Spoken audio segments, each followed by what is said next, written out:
Hello guys, Radhe Radhe. कैसे हैं आप लोग? आई होप आप लोग बहुत अच्छे से होंगे, बहुत मज़े में होंगे और बहुत स्वस्थ होंगे। और देखिए, ये त्यौहार से 2 दिन पहले का वीडियो है।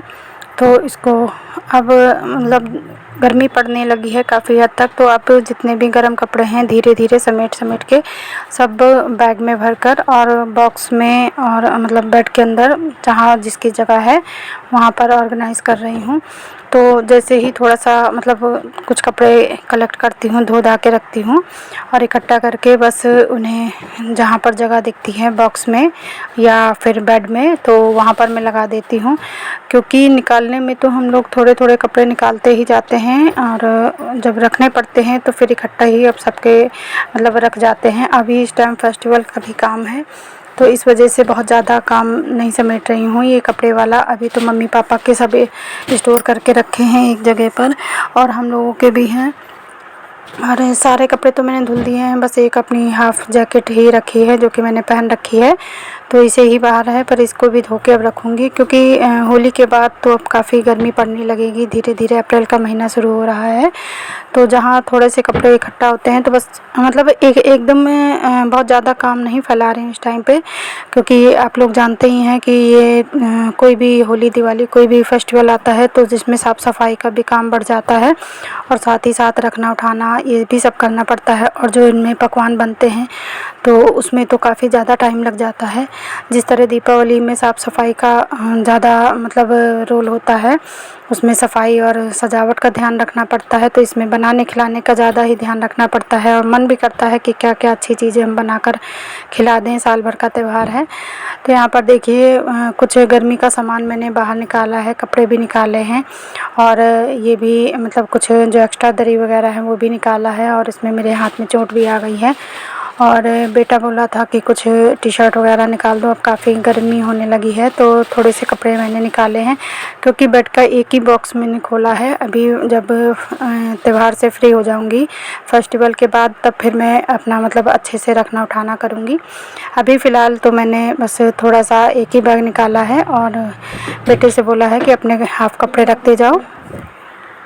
और जब हम पहले गर्मी के कपड़े रखते हैं उस टाइम तो हम सब पैक कर देते हैं, फिर निकालने में ना ये मेरे तो याद नहीं रहता है कि मैंने किसके कपड़े कहाँ पर रखे हैं।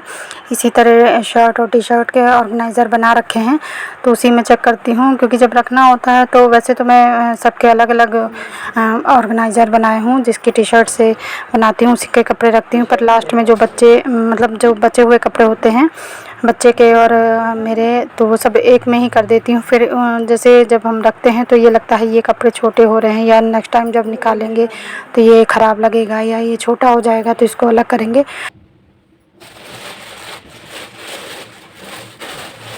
ये अपना ब्लेज़र और मेरी साड़ी वहाँ ऊपर उसमें रखो, फटाफट 1 मिनट कर जाओ, पकड़ा दो।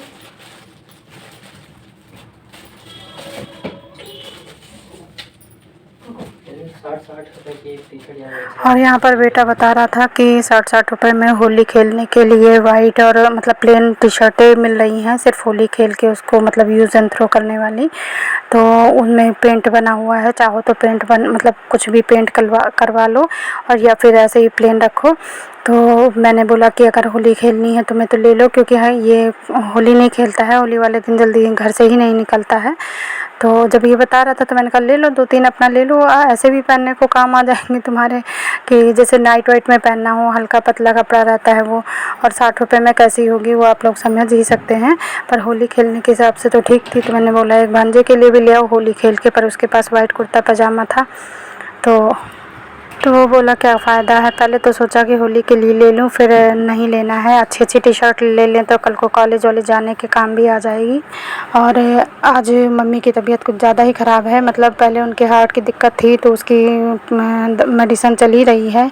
उसके बाद उनके आँख में अचानक प्रॉब्लम हो गई थी तो उसका ऑपरेशन करवाया है और अब उनके पैर में बहुत ज़्यादा दिक्कत हो गई है, एड़ी में एक होल हो गया है और उसमें पस पड़ गया है। मतलब ऊपर से देखने में नहीं है पर अंदर बहुत दर्द हो रहा है। तो आज फिर पापा जी ने नंबर लगवा दिया है और दोपहर 2 बजे से नंबर है, तो आज मॉर्निंग का काम मैं जल्दी जल्दी करूँगी और उसके बाद फिर उनको लेके मुझे हॉस्पिटल भी जाना है, क्योंकि और कोई है नहीं, इसलिए मुझे बहुत ज़्यादा थकान हो जाती है कि अब कैसे क्या करूं। और यहाँ पर बेटा भी 2-3 घंटे के लिए कॉलेज जाएगा, तो वो चला गया है। अब है दोपहर का टाइम, तो सारे काम से फ्री होकर अब मैं आ गई हूँ तैयार होने के लिए। और इस टाइम मेरे कोई भी DIY भी नहीं बन पा रहे हैं और मेरा वीडियो भी नहीं आ रहा है। समस्या यहाँ डबल हो गई है, क्योंकि सबके सामने मुझे फ़ोन नहीं लेना है, चोरी से मैं वीडियो बनाती हूँ।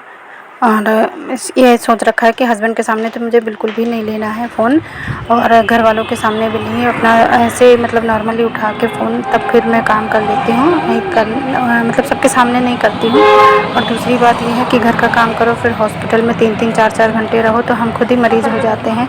इतना वर्क हो जाता है घर में भी, और उसके बाद कहीं भी किसी भी हॉस्पिटल में जाओ तो बहुत ज़्यादा भीड़ हो जाती है।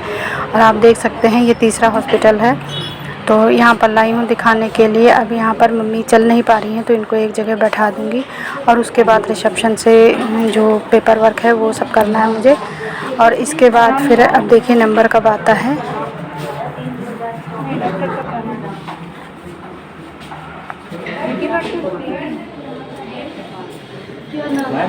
गायत्री सिंह।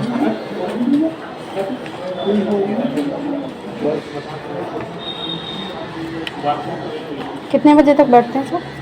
मैम सर अभी बैठ चुके होंगे या बैठने वाले हैं, फिर तब तक बैठते जब तक पेशेंट। नंबर से बुलाएंगे या नाम से? वो नंबर नाम दोनों, क्योंकि अभी फाइल जाएगी जी, तो जो मैंने नंबर दिया है वही फाइल नंबर होगा।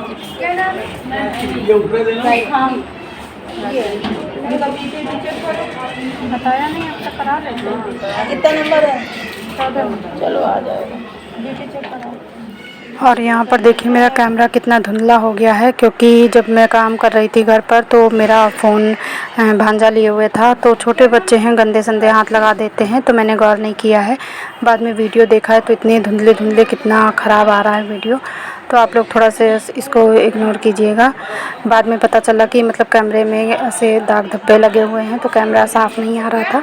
और यहाँ पर देखिए काफ़ी देर बैठने के बाद किसी ने बताया कि मतलब BP चेक करा लो, तो फिर मम्मी का वेट हुआ, शुगर और BP वगैरह सब चेक हुआ। उसके बाद काफ़ी देर वेट करने के बाद, बहुत ज़्यादा नंबर तो नहीं था हमारा, 14 नंबर था, तो बहुत करीब एक घंटा तो हमें लग ही गया अपना नंबर आने के लिए। उसके बाद एक्सरा करवाना था। डॉक्टर बोले कि पैर का एक्सरा कराइए, कहाँ तक मतलब हड्डी में इफ़ेक्ट आया है या नहीं आया है, कहाँ तक इसका मतलब असर है, तो वो देखने के लिए पैर के 2-3 एक्सरे हुए हैं। फ़िलहाल तो भी BP चेक हो रहा है।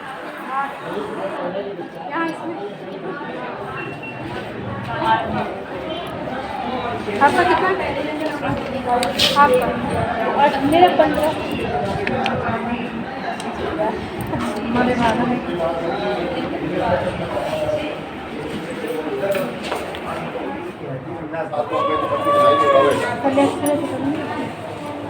हाँ भैया,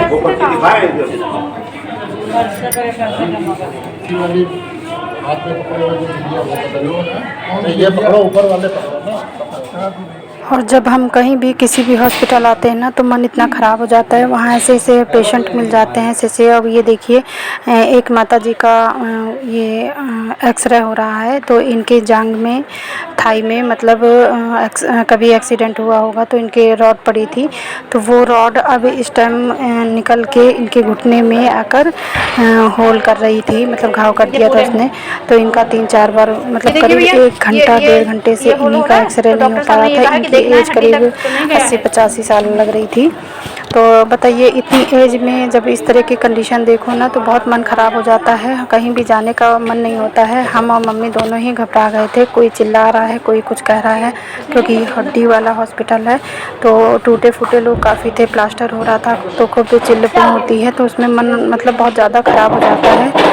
लगता है कि दुनिया में सब मतलब हर इंसान ऐसा परेशान है, कोई खुश है ही नहीं, कोई किसी चीज़ से परेशान है तो कोई किसी चीज़ से। और जब ज़्यादा एज हो जाती है और उसमें परेशानियाँ आती हैं तो घर वाले भी परेशान होते हैं और पेशेंट को तो तकलीफ़ होती है, ना उठ सकता है ना बैठ सकता है। और यहाँ पर देखिए मम्मी का पैर का एक्सरे हो रहा है, 3-4 तरह से अदल बदल करके हर एंगल लेके उन्होंने एक्सरा लिया है। तो जब एक्सरा होता था तब लाइट ऑफ कर देते थे और फिर जब एक्सरा हो जाता था तो लाइट ऑन कर देते थे। तो 3-4 तरह से एक्सरा कराया है और इसके बाद फिर डॉक्टर को दिखाएंगे, फिर वो मेडिसिन लिखेंगे। तो अभी तो हमें यहाँ पर काफ़ी टाइम लग जाएगा। इस टाइम 3:30-4 बजे का टाइम हो गया है। 2 बजे हम घर से निकले हैं। अब देखिए घर कब पहुँचते हैं। पहले तो इनके 3-4 एक्सरे हुए हैं पैर के, अब डॉक्टर साहब को दिखाना पड़ेगा, फिर वो क्या कहते हैं उसी हिसाब से मेडिसिन लेनी है हमें।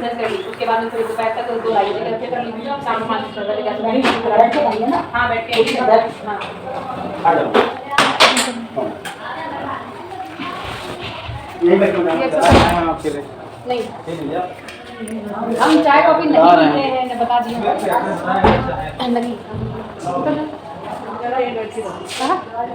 और हम लास्ट में 5:30 पौने 6 बजे हम यहाँ से निकले थे। काफ़ी टाइम हो गया था और बैठे बैठे देखिए हमारा मुंह सूख गया था और बहुत ज़्यादा थकान हो गई थी, मम्मी के भी और मेरे भी। तो बस ये है आज का ब्लॉग। अच्छा लगे तो लाइक शेयर एंड सब्सक्राइब कीजिएगा। कल फिर मिलूँगी। Bye bye.